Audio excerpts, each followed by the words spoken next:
Okay, hello everyone, and welcome back to the Kectil YouTube channel. Today we bring you another inspiring story of youth leadership. Meet Mr. Fayiah, a passionate young leader from Liberia and co-chair of the House Humanitarian Affairs and Social Development Committee at the Youth Political and SDG Summit 2023. And today we will talk about his story, his motivation, his experience, and I believe you will learn a lot of great things from him, and you will get motivated more for bringing the difference in this world. So thank you very much, Fayiah, for being today with us. Thank you for your time to sharing your experience of leadership and to agree for today's interview. Thank you very much. Thank you so much, and I appreciate the opportunity as well to be here at this time. It's my pleasure being here. I'm grateful. Great, thank you very much. And let's start with the first part of our discussion today. It's your life, your motivation. So, can you please share a bit about your childhood or maybe your, period of study at school? So, what was before that, before your leadership journey? Thank you. So I remember coming up like as a kid. I remember my mother had 5 children that I remember seeing, and growing up, and it was like a kind of challenge for me to even begin school, because my mother never and my father never had the opportunity. So like I actually started my own primary school very late, but I realized that if only I believe that my parents have to give me money to go to school, it's going to be very challenging for me to go to school. So what I decided to do is that I have to associate myself with others, maybe or do business for people, watch other people close, just to find ways to go to school. So while I going to school, but then I never had the knowledge or idea of actually of becoming a leader, or maybe becoming someone better in the society, because the future was very blank to me. Yeah, I remember some time ago I decided, I said, okay, anyway, maybe upon my graduation, I think I'm going to be in the army. Yeah, I'm going to form part of the military force in my country. And coming up as a young mind, I started seeing some things in life, and then I started to expose myself, teaching environment. But my journey back when I was a child, especially in my elementary school, it was actually a very challenging and frustrating moment for me personally. Thank you very much for sharing. Thanks a lot. I believe a lot of young leaders who's watching us today, you will also find a lot of similarities in your journey and their journeys as well, because I already found for myself some challenges that I also faced like you have. So my another question will be about your different roles, because from your view, I know that you wore many hats: volunteer, coach, mentor, activist. So, which role came first and why? And maybe you remember your first community project you led and how did it impact it in you? Thank you. So, other people consider me to be a multi-purpose. I do many things.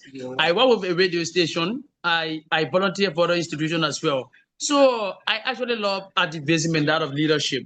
Because I told people, being a leader is not about the position that you occupy, but it's about the vision that you see for others. So I remember when I was in my school, I was in grade 11, and I realized that there was a challenge. When we had our past principal, every period he went to award student with materials, and then when he left the institution, now I realized that the level of competition was dropping in the institution. So I decided to visit the classes to know what is it that the academic performance or competition is not like before. Students say we are no longer encouraged there's no more motivation for us. So what I did is that I decided to also do what the principal was doing. Every period, I will buy books, I will look for educational materials and give it to my fellow students. So they saw that as a motivation. At the end of the day, I started realizing that the competition was improving again. So and then a year after, I received an invitation from a colleague of mine to sponsor his program at the radio station. I said, but now I'm not working. How can I even do this? Anyway, so Alex said, but what I have to do is that whatever means that whatever money I have to like start keeping so that at the end of the month I can be able to sponsor his program. So I started that. So today, that we have started in high school today lead me to having a youth-led organization that focuses on youth empowerment, education, activities, and advocacy. So I actually started I started this in high school, and as doing as a goodwill. And today it is now a regional organization that's operating in 4 different districts within my region. So I'm very grateful for that. Wow, that's great to hear. And you know what I'm curious about is how do you keep your motivation high despite the many responsibilities you care, Yeah, despite all the projects you are doing at the same time? sure. Thank you. So normally I tell people, one of the ways we can be able to like keep going is to look at where we're from. I know that my family, where I'm from, there is nothing there. So instead of me like going back to sit, if us now or my mother have to call me to do something for her, my sisters have to call me to do something for her. So I cannot be able to like or be tied up and then allow myself to sit. So when I look at where I'm from, my family background, I always have a reason to keep going. If I look at my society, I look at people that believe in me, people who always are with me. I believe that I have no reason to give up because when I have a reason to give up, I will have hundreds of people that will be discouraged about the future. So I have to always be an inspiration to others. So I believe that looking at the people that are depending on me, looking at the people that are using me as an example, me setting back without going forward, are going to be able to like discourage a lot of generational leaders not to keep going. But I will have to like keep moving forward because I know people believe in me and I won't try to like make them shame. So my mother believe in me, my family believe in me, they believe that one day I can deliver them. So and I also like I have a long-term vision and I tell people if your dream cannot exceed your current capacity, you are not dreaming. I have a very big dream. So I cannot have a very big dream and then I try to allow myself to be stuck or to sit. So my dream keep me moving, my family background keep me moving, and people within my region, people that believe in me also keep me moving, not to stop back. Wow, that's great. So people around you, they help you to, to push your all Yeah, activism and doing all of sure. the things that you have done already for them. And you also received several leadership awards, as far as I know. So which Yeah. one held the most meaning for you? Thank you. I have received so many awards in Liberia, and the one that stood most of me is the one award that I gained in Ghana. I remember being a fellow. I remember receiving a golden award in Yali. I'm very sorry that I'm not in my room to display the award to you. I think that's to among all because that was about 9 West African countries that came together for a program. And at the end of the day, I received the most prestigious award, which is the Yali Core 50 Award. So I think that has been the most outstanding award, despite I have received several awards, being recognized as the champion of SDG 4 Sustainable Development Goal, being recognized as the youngest chief executive officer in Liberia and others. So, but the one I stood up is actually the one that I gained in Ghana, the Yadiko 50 Spirit Award. It was a golden award, and I always told people that this will be kept for my children to see it. Wow, that's great. That's really Yeah. nice to hear. And I know that you worked with the mentoring of young girls. So could you please Yeah. share your experience working with young girls through the She Leads project, if I'm not mistaken, right? This call Yeah. of the project. So I serve as a mentor for the Shilis project under the community safety initiative, and there was about 3 districts. We have Vonjama, we have Kolang, we have Foya. So it was just about guiding them how to become a potential female because many a time people believe that because of the challenges they face today, they cannot go forward. People believe that they cannot be able to take the lead, and in my country, people we always think that female are not good in leading, and which of course we believe that female can lead. For the fact that a male can lead, a female too can lead, because a male was born naked and likewise of the female. All of these things that we do today, they are things that we inherited.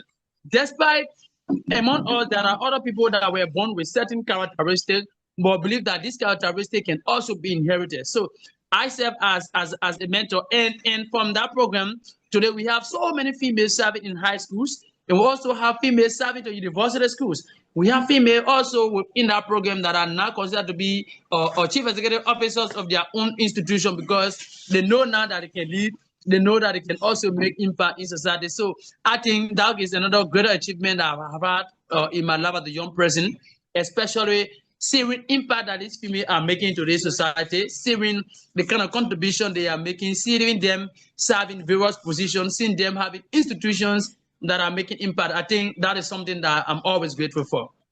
Wow, that's really great, experience that you had, and you did a lot of impact, I think, through this project, and it means a lot. It means a lot, I think, and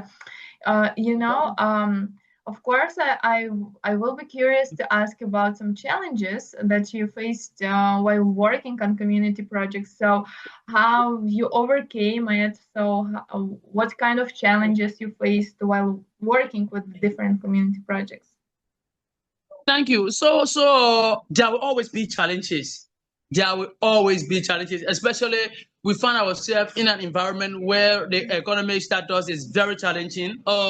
Like currently, I'm on a dialogue campaign to support about 20% in high schools. We want to have 20 students that will be supported. We are currently on that. But over the project, over the time, many a time the funding can always be the outstanding challenge.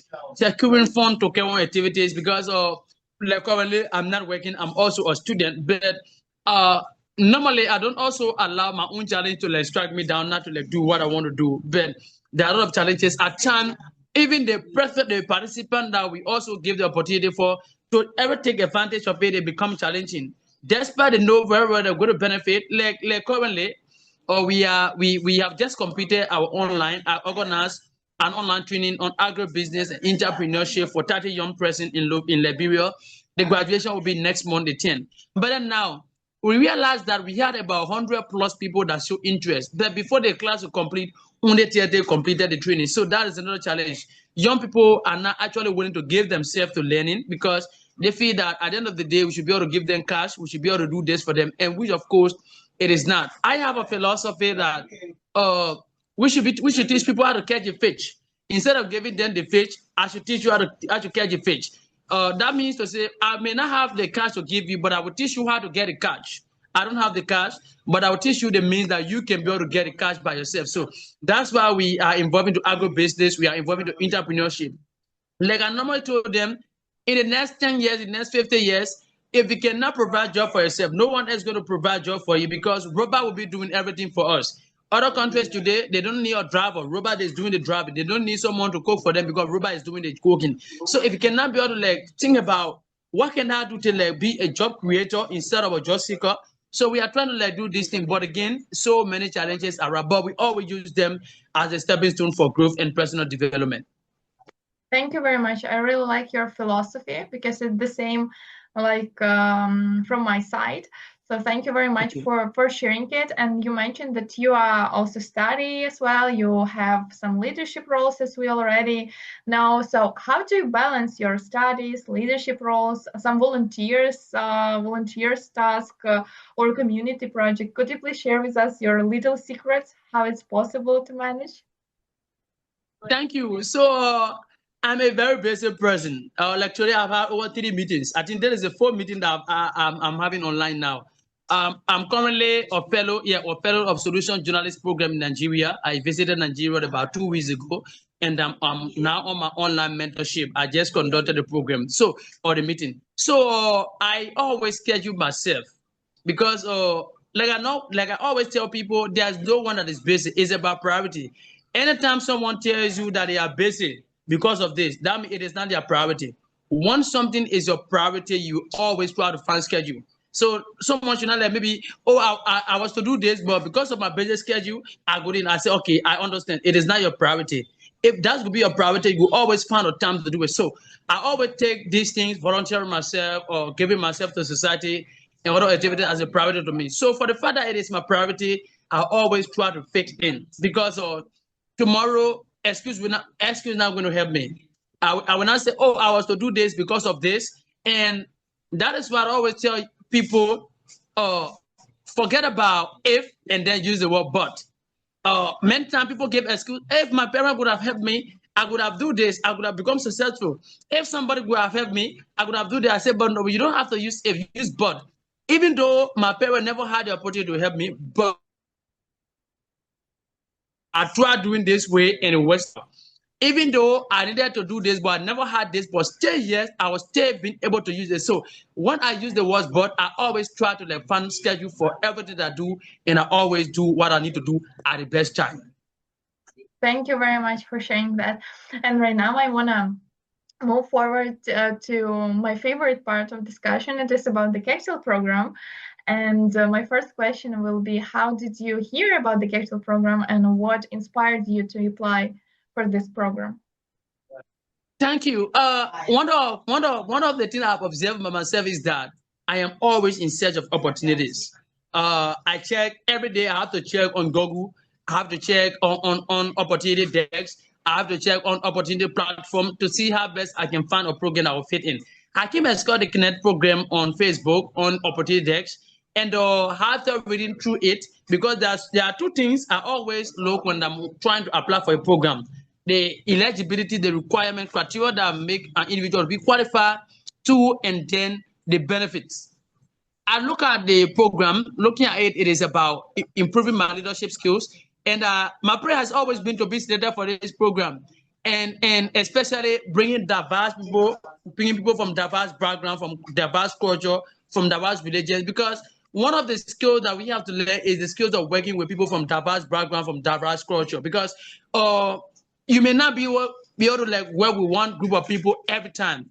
There will be a project that you have to get people from different. So looking at the Connect program, it is meant to bring people from diverse backgrounds. So I will like, once I'm selected for this program, I'm going to make maximum use of it. And I know that connecting other Africans, other people across the globe, going to be a good opportunity, that networking. And through this program, I've actually built a better network. I remember I have a colleague from there, he's from the Gambia, and we talk on a daily basis. We share opportunities, we share a problem, we share charity project, and how can we do this? How can we? And it has actually been an amazing journey for being part of this program. Thank you very much for sharing that. And what was the most impactful lesson or skill you gained from the program? Good. One of the most important skills that I remember gaining from this program is the structure of assignment. Normally, I have done so many online activities, but the assignment have not been huge at this program.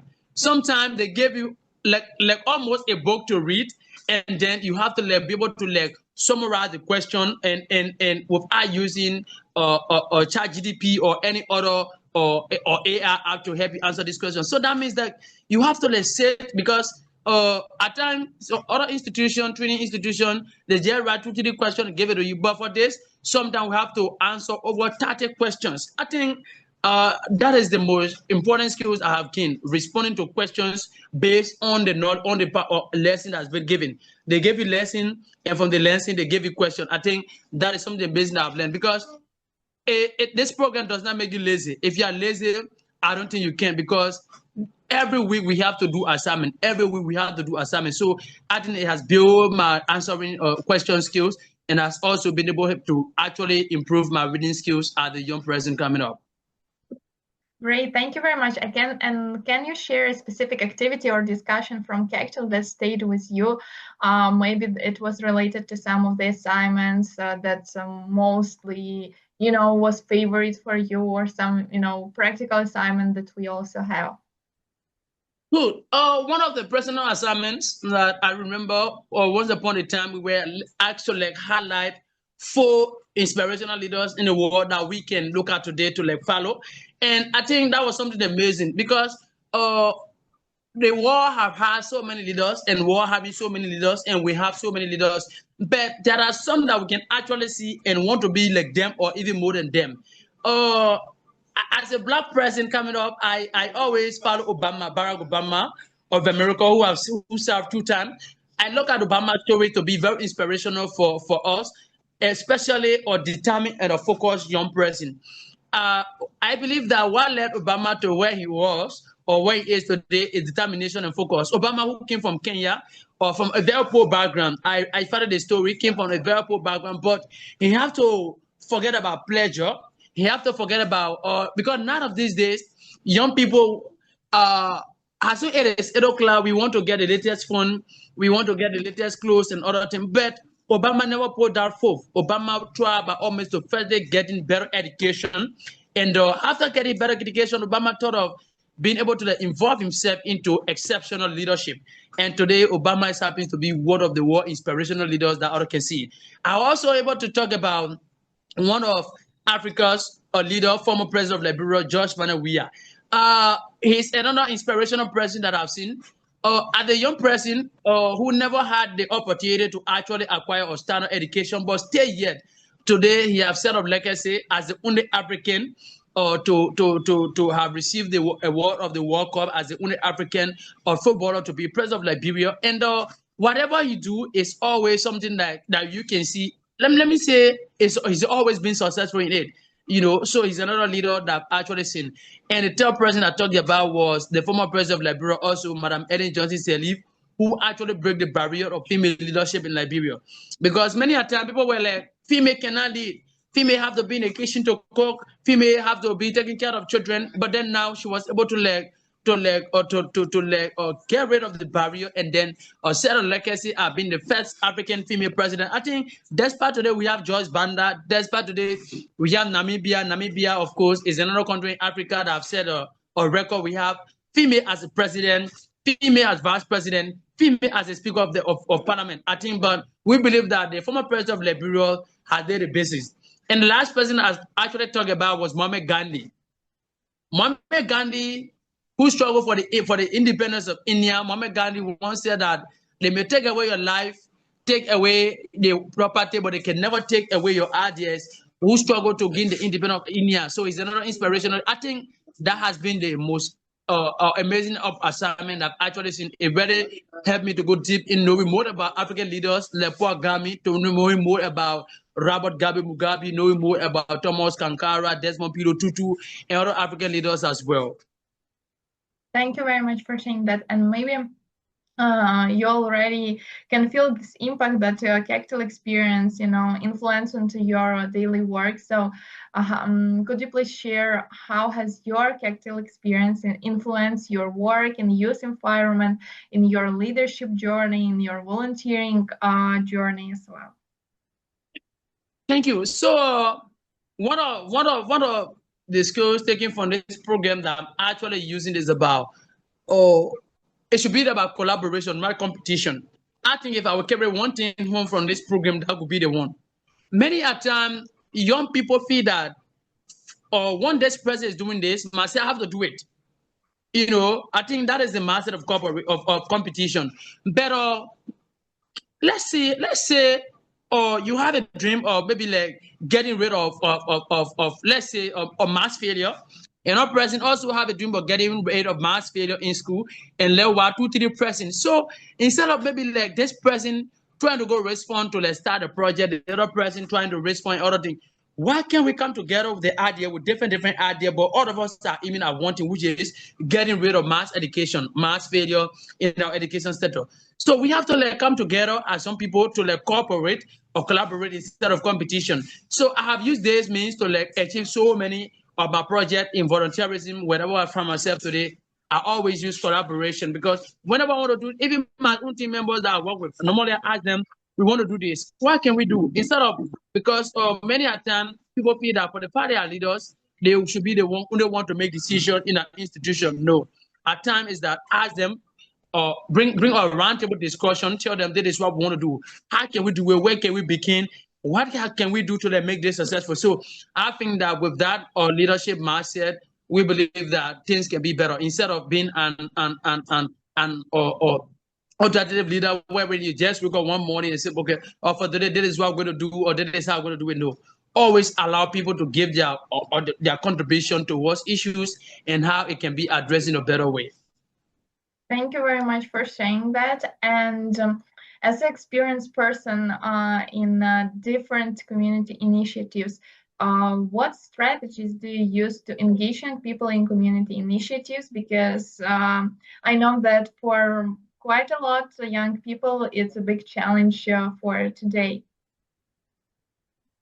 Good. So normally, uh, whenever we actually want to like do anything, firstly, we have to do a community survey. A community survey is to actually know the interests of the people, because if we cannot know the interests of the people, it becomes difficult to get their minds. So I believe that after we done with our community survey, knowing what is affecting the people, knowing or what they need, we always begin from there. And like I said, working with young people is very, very challenging. Very, very challenging. Very, very challenging because, especially now of these days, through people changing bad to good is difficult than changing good to bad. To change something from bad to good is very difficult. But once you want to take something good to bad, for that it take a very simple time. So we have reached to a point where when young people don't actually consider things that help them tomorrow as a priority now. People feel that maybe like going to club, people feel that maybe like other social activities are most important to them currently. They may be like or involving themselves into empowering themselves, maybe involving themselves into entrepreneurship, because people believe in the long term short year in our environment now. Let's say uh I always like to describe it like a farmer who is planting a banana. A farmer who planting a banana who want to be a consumer is become challenging. I always like to take it as a draw. If you be the planter of the banana, I think you have to allow someone else to water the banana. If someone else water the banana, another person have to take care of the banana, and while another person will take it from the bush, another person have to consume. But if you want to say that you be the planter of the banana, also be the consumer of it, it become very challenging. It become very challenging to have a good environment. So working with them, you must know what is interested in them or what they are interested in. You should also know how you can start about it. If their involvement is important, at times involve them, tell them that it is about you and that is how you're going to help you. Tell them the importance of it, because if they cannot know how you're going to benefit them in the future, definitely they will not pay more attention to it. Thank you very much for sharing that. And what is your long-term vision for yourself and your community? Maybe you have some strategy that needs to be implemented for getting better future for youth in your country. So we will appreciate to hear your point of view in that topic too. Good. My long-term plan for my community is always about seeing the young people taking lead. It's about having young people shifting their minds in like doing, because I remember one of the famous author of Africa, Chinua Achebe, who had a question in one of his famous books that who are the young suckers that will grow up when an old banana should have died. I believe that the young people are the young suckers that are growing up when the old banana should have died. But then in so doing, the young people should also be able to prepare themselves. And that's why I always against the phrase people or the young people are the future leaders. I'm actually against that phrase. I think we should be able to like paraphrase that phrase that the young people that are preparing are the future leaders. Because if you are not prepared, you cannot be a future leaders. And I also told people we are not future leaders. We are generational leaders. We are in our future. There is nothing called future. It is now. Whatever you want to become, you have to start practicing now. So it's about seeing an environment where we can have more entrepreneurs. It's to see an environment where we can be able to have more leaders in our community, because today we observe so many social vices or rapes, or we observe corruption, we observe other issues that affect our society, because young people have not yet shifted their minds to things that will benefit them in the future. So my long plan is to see how best the young people can rethink and redefine themselves, redefine their dreams. If you cannot sit by yourself and then think, because no one can change your person. The person have to change themselves. The only thing you do is that advise them.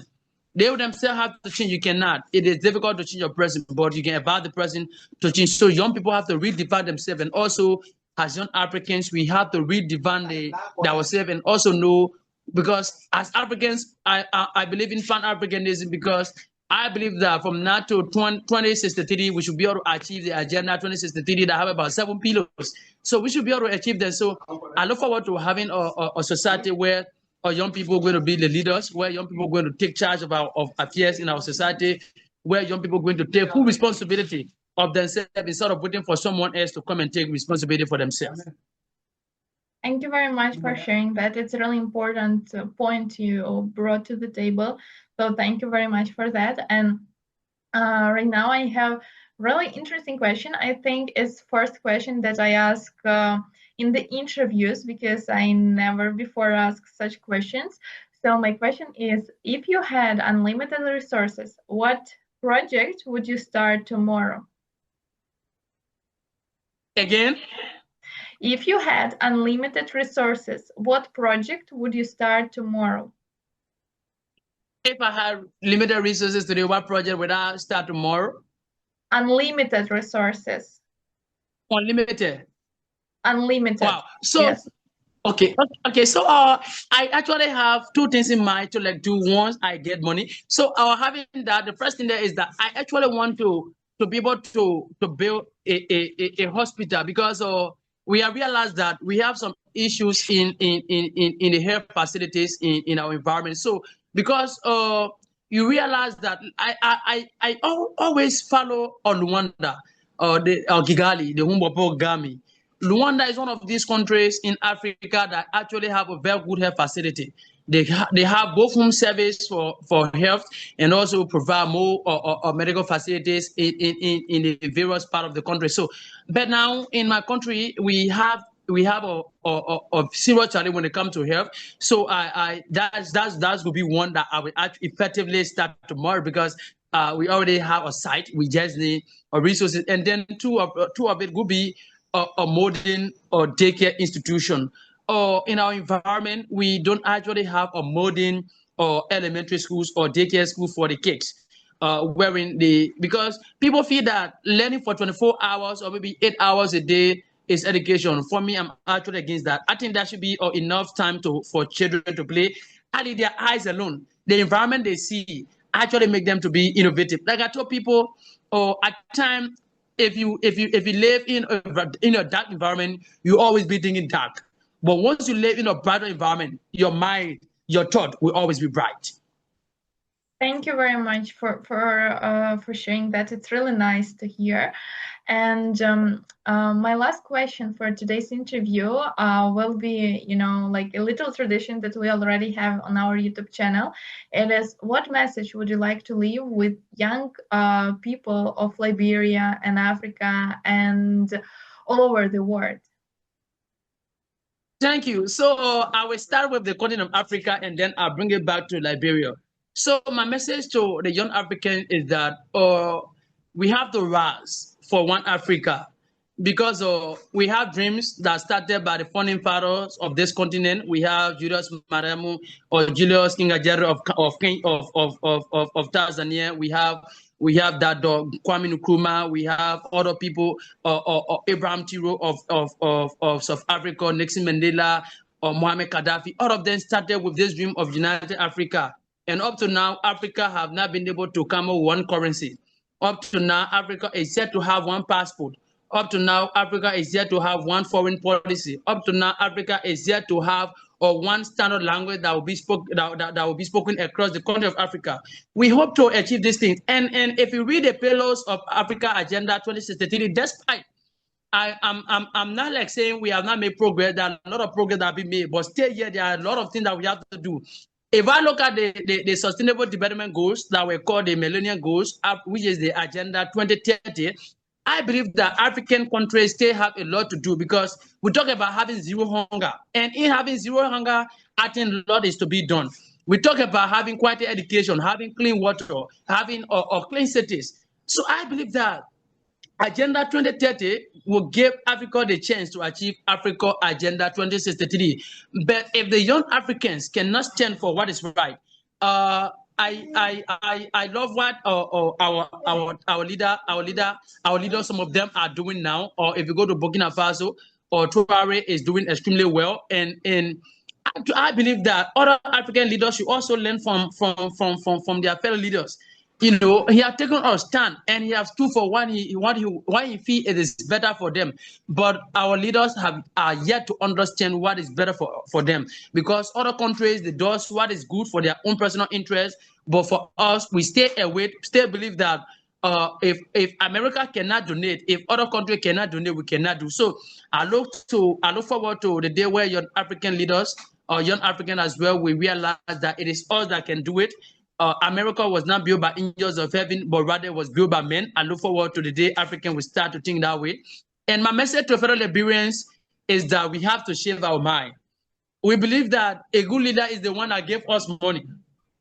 We believe that the person who will come and give us 30,000 Liberian dollars to vote for him is the best leader. I think we have to do some shifting, because if someone buy power from you, the first thing that is that the president have to generate the fund that was given to you, and after securing what was spent during the campaign, then they can now start doing that. And the president will have 6 years into power. So if the president will take 3-4 years to generate what was spent during the campaign, what left of us? Like Pierre Lumumba of Kenya once said that there are enough money in our economy, but the only thing there is that we have to get rid of commercializing our politics.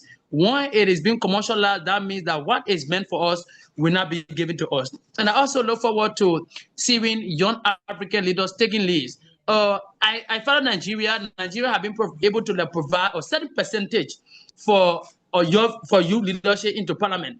I look forward to also Liberian leaders, Liberian lawmakers, policymakers thinking about that. At least also our female leaders. There should also be a space allotted for our female, because female leadership is very vital to our economy. It's very vital to the development of Africa. Also look forward to having that. But the young people of Liberia have to think about making Liberia better instead of or thinking how to make themselves more better. But we should always put Liberia first and Liberia second, Liberia to noon. Nothing should come after Liberia. Liberia first, Liberia second, and nothing but Liberia. Thank you very much for sharing that. It's really a powerful message that you leave for the youth. And thank you very much for being today with us, for your time, for this really inspiring conversation. And thanks everyone who's watching today's video. Please don't forget to put like to Mr. Fayiah and also share his interview with your friends. I believe it will be useful to hear everyone, because his journey reminds us that leadership is not only about titles, but about service, consistency, and courage. So yeah, despite challenges, Fayiah has turned every opportunity into a platform for growth, from mentoring girls in his community to representing Liberia on global stages. So thank you very much, Fayiah, for today's interview. And yeah, I remind our young viewers, our young leaders who's watching us today. So don't forget to like, subscribe, and also comment this video. We will appreciate it. And until next time, please stay inspired and stay connected with the Kectil community and Kectil YouTube channel. Thank you very much, Fayiah, for today's interview. Thank you so much, and I hope that you're going to help me to also have access to the video. Of course. Thanks a lot. All right. Yes. Thank you so much. It was a pleasure being here at this time.